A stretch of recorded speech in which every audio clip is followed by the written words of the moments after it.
সকাল হতেই দেখা গেল কোথা থেকে যেন এক ফালি মেঘ শুয়ে পড়েছে ঘাটশিলার আকাশে। চার বন্ধুর মধ্যে অখিলের ঘুম ভেঙেছে সবার আগে। এক কাপ চা নিয়ে হোটেলের বাইরের উঠোনে অখিল যখন এসে দাঁড়ালো তখন ঘড়িতে 6:10। খুবই পাতলা একটা কুয়াশার চাদর ছড়িয়ে আছে সুবর্ণরেখার ওপর। অখিলের চা শেষ হওয়ার মিনিট 5 পরে সঞ্জয় নিচে এলো। ঘুম ঘুম কণ্ঠে হাই তুলে অখিলকে বলল, কখন বেরোবি আজ? অখিল বলল, আকাশের যে অবস্থা তা তো খুব সুবিধের ঠেকছে না, সকাল সকাল এমন কালো মেঘ। সঞ্জয় বলল, মেঘ কেটে যাবে, মালভূমির এদিকে গরমে খুব একটা বৃষ্টি হয় না ভাই, আর হলেই বা কি, ভিজবো। অখিল বলল, যা ওই দুটোকে ডেকে তোল, তাহলে ব্রেকফাস্ট করে তারপর বেরোয়। সঞ্জয় বলল, শুধু দুটো? মাধবীরাও তো আমাদের সঙ্গেই যাবে। 7:30টার দিকে সবাই রেডি হয়ে ব্রেকফাস্ট করে এসে দাঁড়ালো সুবর্ণরেখার ঘাটে। ঘাট ধরে 2-3 রশি ডাইনে এগিয়ে স্টেশন যাওয়ার রাস্তা। এদিকে তেমন একটা গাড়ি পাওয়া যায় না।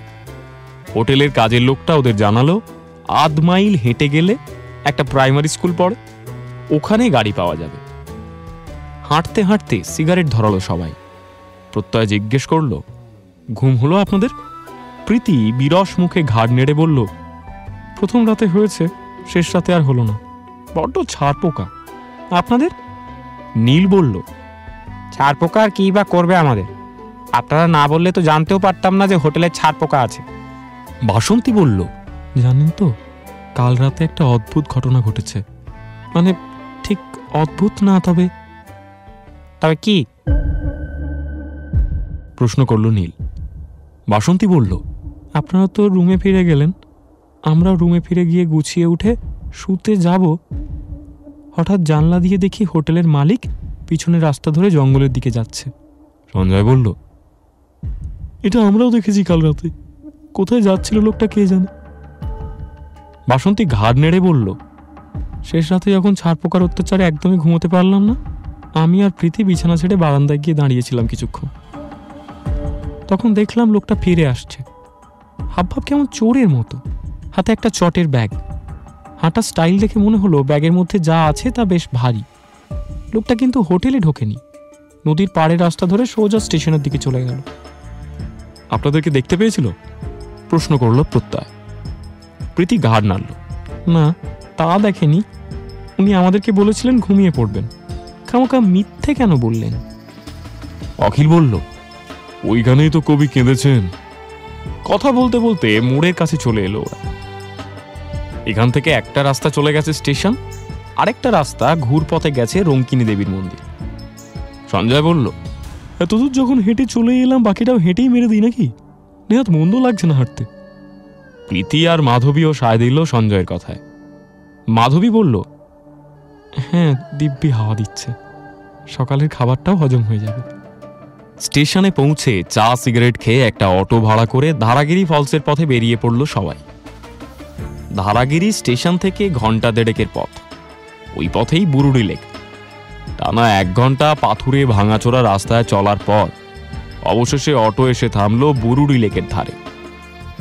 এখানের হাওয়া এখনো যথেষ্ট ঠান্ডা।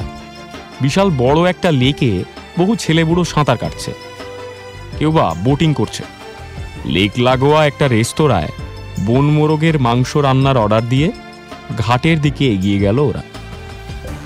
রেস্তোরাঁগুলোতে জ্যান্ত মোরগ কেজি দরে বিক্রি হয়। বেশ খুশি মনে হাসি ঠাট্টা করতে করতে এগিয়ে যাচ্ছিল ওরা। এতক্ষণ গুণাক্ষরেও কেউ খেয়াল করেনি কখন যেন নীলের ডান পায়ের গোড়ালি ফেটে ফোঁটা ফোঁটা রক্ত জমছে কালো প্যান্টের ওপর। জিনিসটা প্রথম দেখল মাধবী।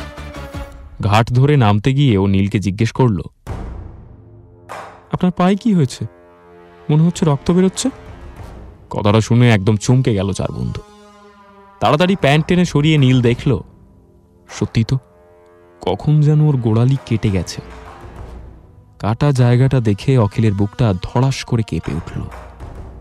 ওর মনে পড়ল চিত্রকূট পাহাড়ে উঠতে গিয়ে ঠিক একই রকম ভাবে পা কেটেছিল ওর। কিসের একটা অজানা আশঙ্কা তার মনে ধীরে ধীরে জেগে উঠছে। সিমেট্রির ওই অজানা ফল, কোনো কারণ ছাড়া ওর হাত পা কেটে যাওয়া, হোটেলের মালিকের মিথ্যাচার, আর এখন নীলের পায়ে সেই একই রকম ক্ষত। কিছু একটা ঘটছে ওদেরকে ঘিরে। দ্রুত হাতে নীলের কাটা জায়গায় জল ঢেলে পরিষ্কার করে ব্যাগ থেকে একটা ব্যান্ডেড বের করে লাগিয়ে দিল প্রত্যয়। সঞ্জয় বলল, অটোতে কোথাও কেটে গেছে হয়তো। প্রত্যয় ঘাড় নাড়ল। হ্যাঁ, তাই হবে। ঘণ্টাখানেকের মধ্যেই মাংস রান্না হয়ে গেল। খাওয়া শেষ করে ওরা আবার অটোতে উঠে পড়ল।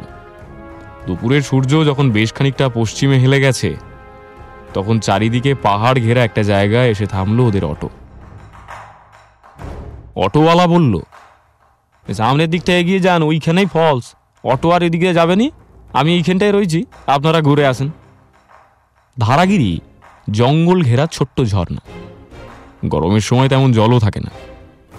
ওরা 7 জনে আগু পিছু করে সরু পায়ে চলা পথ ধরে এগোচ্ছিল। অখিল সবার আগে, নীল সবার পিছনে। পথের ডান পাশে খাড়াই পাহাড়ি জঙ্গল, বাঁ পাশে উপত্যকা।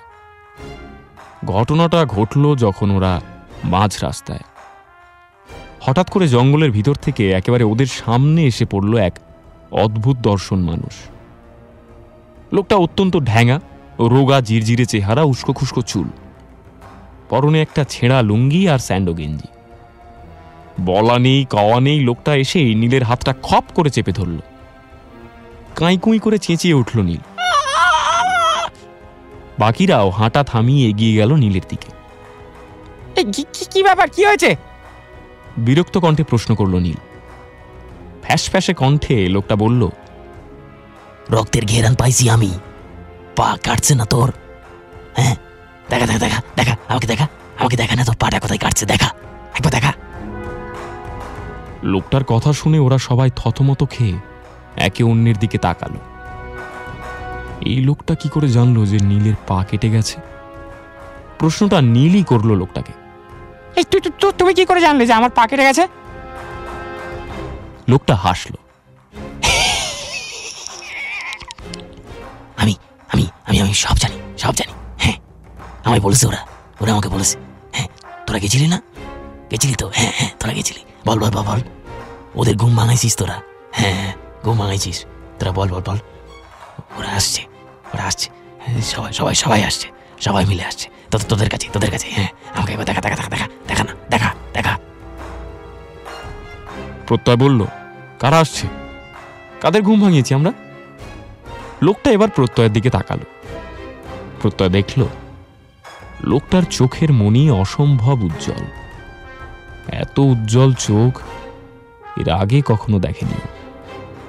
চোখ দিয়ে যেন লোকটা পুরো পৃথিবী পুড়িয়ে ফেলতে পারে। ভুরু নাচিয়ে লোকটা প্রত্যয়কে বলল, ওদের তো তুই চিনিস? হ্যাঁ, চিনিস তো। হ্যাঁ, তুই তুই তুই তুই চিনিস, চিনিস না?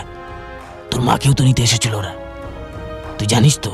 বল বল, তুই জানিস না? হ্যাঁ, তুই জানিস তো? জানিস না তুই? মায়ের কথা শুনে শিউরে উঠল প্রত্যয়ের সর্বাঙ্গ। কে এই লোকটা? যে কথা সে কোনোদিন কাউকে বলেনি, সে কথা সে জানলো কি করে? ঢোক গিলে ভয়ার্ত গলায় প্রত্যয় জিজ্ঞেস করল, তুমি তুমি কে? লোকটা আবার হাসল। আমি আমি আমি আমি আমি কেউ না, আমি কেউ না, আমি শূন্য। হ্যাঁ, শূন্য শূন্য, এমনি শূন্য, আমি শূন্য। কথা শেষ করে যেমন হঠাৎ করে এসেছিল, তেমনি হঠাৎ করে জঙ্গলের মধ্যে মিলিয়ে গেল লোকটা।